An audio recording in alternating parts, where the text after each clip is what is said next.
barbershop conversation, guys. Feel free to hit the subscribe button. So I got emails, DMs. I'm sure like everybody has as it relates because it's a firestorm. Nate Jones says Errol Spence drinks too much and he picks Terrence Crawford to defeat him because of his bad habits. Now let me put this disclaimer out so people so you guys can understand my mindset. Your I, the person dictating this video, has never drank, never smoked. I've never filled a prescription. I work out over 300 days a year. I fully understand Father Time. I'm 100% honest with my mortality. I attempt to overproduce testosterone every day because I know I've had conversations with older men. I'm very honest with myself in terms of my human limitations and in terms of preserving it, right? And I think that's important to this video because so you guys can understand where I'm coming from. I don't know if, see, here, this is, in my humble opinion, circumstantial evidence because I've never seen Errol Spence take a drink. I've never seen anyone else take a drink. But let's go off of the assumption that he does drink. Fact is, I don't care if you smoke weed, you drink, you eat bad. Or another thing too, I was a vegetarian and a vegan for 12 years.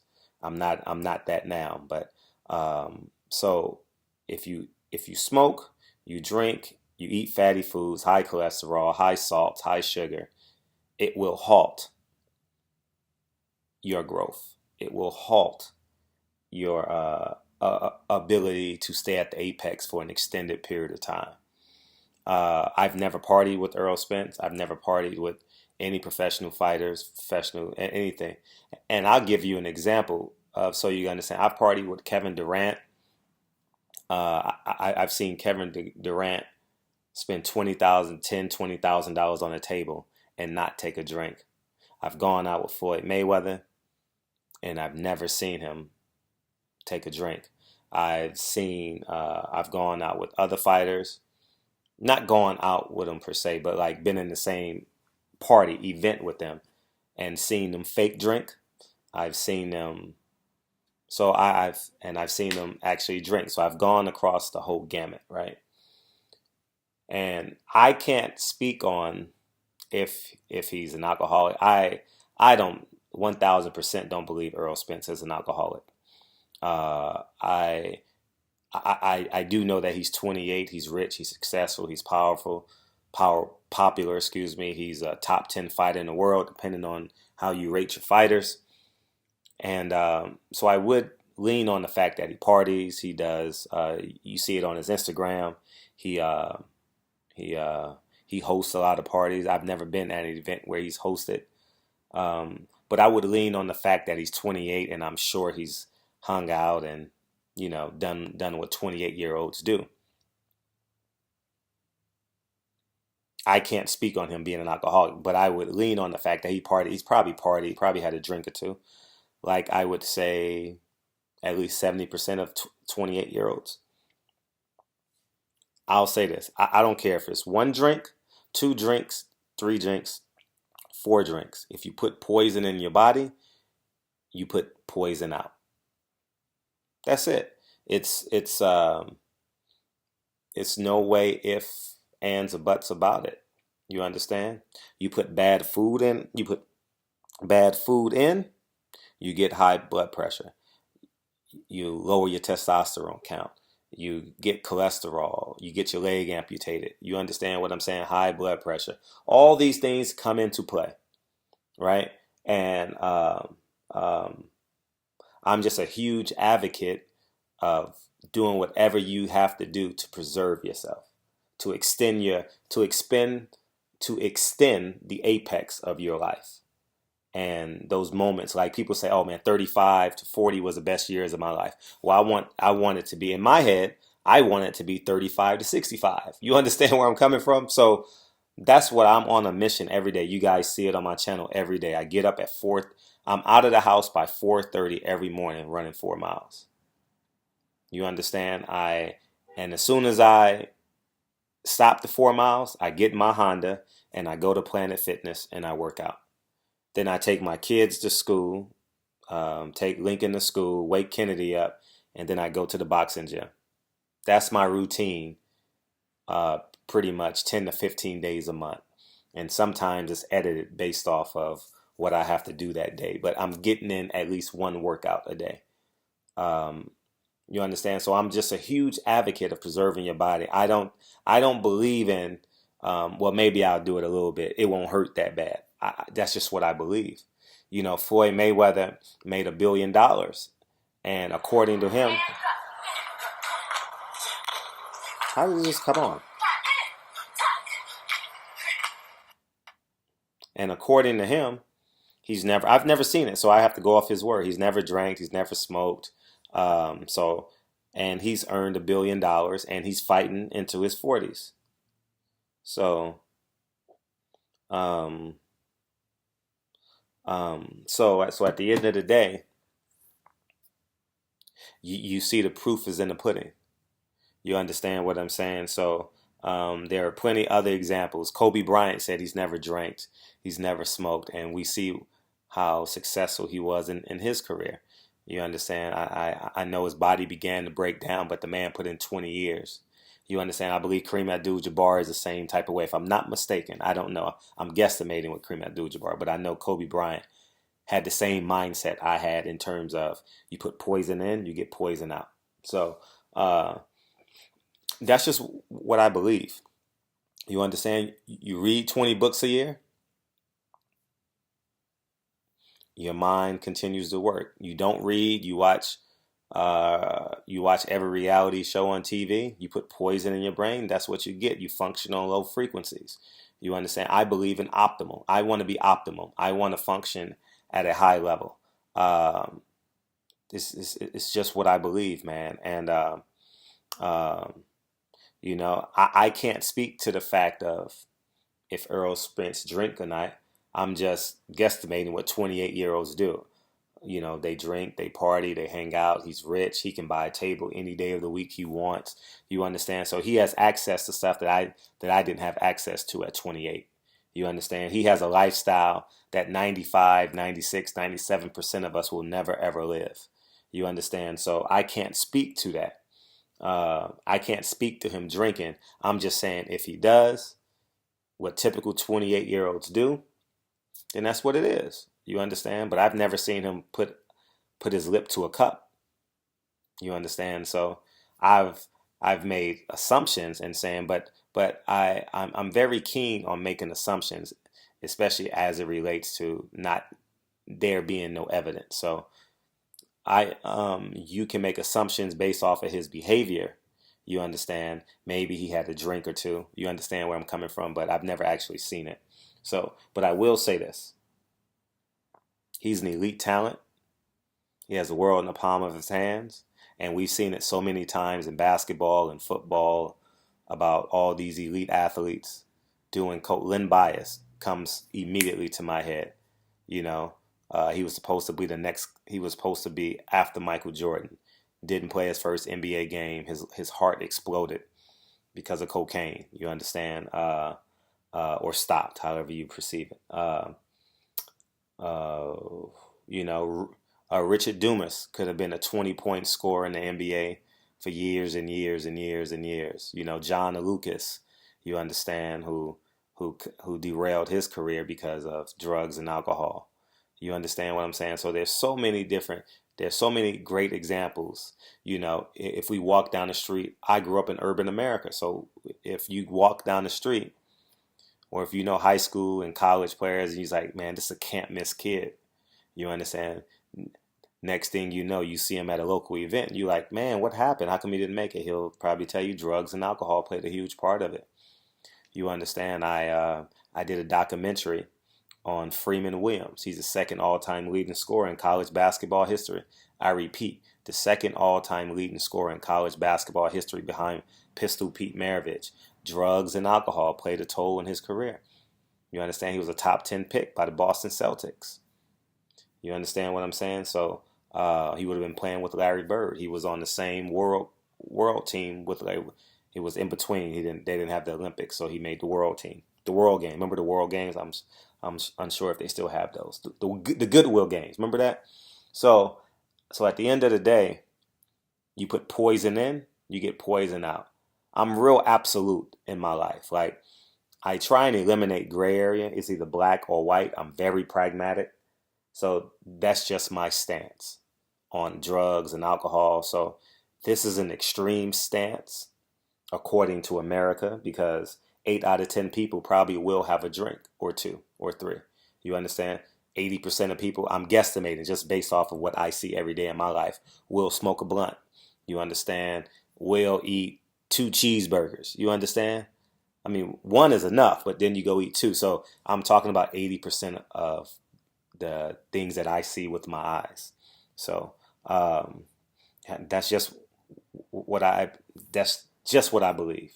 You understand? And honestly, since we want to take it a step further, let's talk about just make this a grown man issue or not a grown man issue, but a grown man conversation.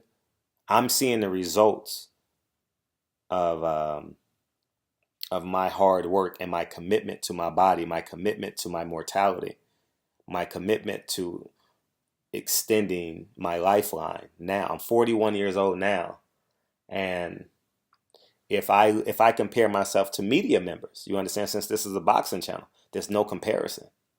I walk around less than 10% body fat 365 days a year. Like it doesn't go over.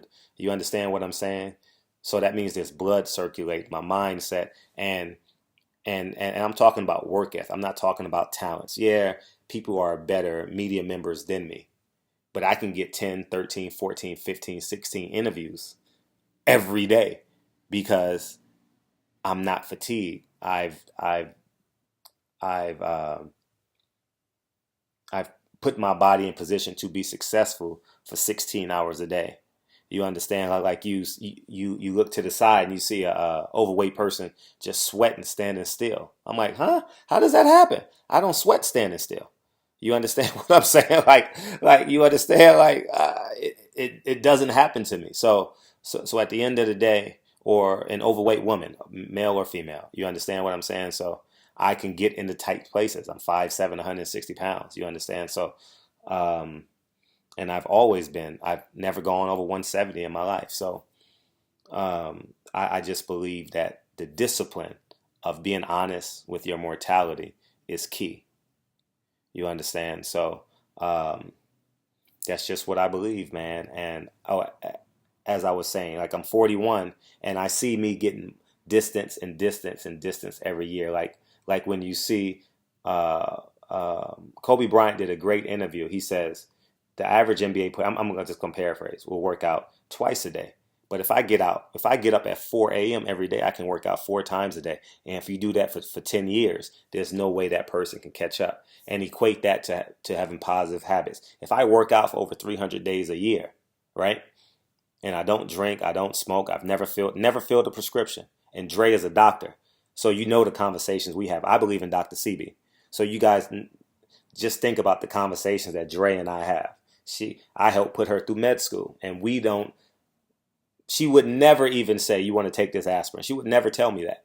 I wouldn't do it. You understand what I'm saying? So when I have access to it for free, any type of medicine. You understand what I'm saying? I do my annual checkup because I'm an older man. We got to check for cancers and do all that, get our blood work done. But outside of that, I go to the dentist 4 times a year, do my checkup once a year, and I work out 300 days a year, and I trust that. You understand what I'm saying? But that's my talent. That's my skill. Not drinking, not smoking, working out 300 days a year, having positive body habits, reading 10 to 15 books a year. It's slowed down quite a bit because I have 2 kids now, and that has created separation. And I want you guys to fully grasp and understand where I'm coming from. You have to create your assets. If you can't physically go buy assets, you have to create your assets. I was poor for 3/4 of my life. So I had to go out and create assets. Don't drink, don't smoke. And I'll be honest, how it started. I'll keep it PG 100 with you guys. How it started. I was a freshman in college, and all these white dudes were drunk. And I said, if I don't drink or smoke, I can fuck all these girls. I wrote it in my book. I will fuck all these girls if I don't drink or smoke. And read the book. So at the end of the day, uh, drugs and alcohol played a huge role in my family and my childhood, and I didn't want that to be my downfall. So I intentionally stayed away from it. But the rewards that come later in life because you don't drink or smoke, you'll never see them in your 20s and 30s because your vitality is so high. But when you get 40 and you see your 40-year-old starting to slow down, they only can play one game of basketball, they only can box for 4 rounds. I work out 20 to 30 rounds a day, run 4 miles, 20 to 30 rounds a day, and I do weights. That's a 4.5 hour workout on my feet. You understand there's travel time involved and everything else, but that's a 4.5 hour. That's a 4.5. That's a part-time job that I'm doing working out because I'm honest with my mortality. And I'm using me as an example because I'm only an expert on myself. So I want to encourage y'all. I want to encourage everyone that hears this video. Understand, whether it be Errol Spence or whether it be Errol Spence greatest fan, whether it be Terrence Crawford, whether it be Terrence Crawford greatest fan, whether you hate me or like me, be honest with your mortality. When you get sick, see, you can't have a conversation with anyone about being 65 until you become 65. You understand where I'm coming from? People can tell you what it's like to be 65, but you can't have that conversation with someone until you're actually 65 and your body's either breaking down from your bad habits or you're a well-preserved 65-year-old man or woman living your quote-unquote living your best life. I ain't going back and forth with you niggas. So anyways, man, that's my stance on it. You put poison in, you get poison out. Whether it's 1 drink, 2 drinks, 1 blunt, 2 blunts. Okay, whether it's 1 piece of chicken, 3 pieces of chicken. You understand? I don't want to be that overweight man in the corner sweating my ass off, standing still. I don't want to be that dude. Okay? I'm not disrespecting them, but I'm talking about quality of life. You understand what I'm saying? I don't want to be the guy that bumps people's shoulder when I'm getting on a single lane airplane. You understand? We've all been there when the guy's going to the bathroom and he's coming back or going for it and he hits your elbow, you're half asleep, and you look up and you realize he's an overweight man or woman and he didn't even realize that he hit you. I don't want to be that person. You understand? So anyways, man, I salute y'all. I love y'all. If you're out of shape, get in shape. You understand? If you drink, minimize your drinking to no drinking. It's just what I believe. You know what I'm saying? So, barbershop conversations, man. Feel free to hit the subscribe button. So to answer your question, would I lean on the fact that Errol Spence is an alcoholic? No, I wouldn't believe that he's an alcoholic. Would I say that he parties a lot? I don't know if it's a lot, but I would lean on the fact that he parties. Would I lean on the fact that he may have party favors at parties? Sure, he's 28 years old, rich and successful. You understand? To the levels of it, I don't know. Will it hinder his career? You put poison in, you put poison out. At some point, it will show. It will show up, just like mortality, just like father time, just like your bad habits. All right? You can't cheat life. Period. End of discussion. You cannot cheat life. Barbershop conversations, man. Feel free to hit the subscribe button. Talk to you guys soon. Peace.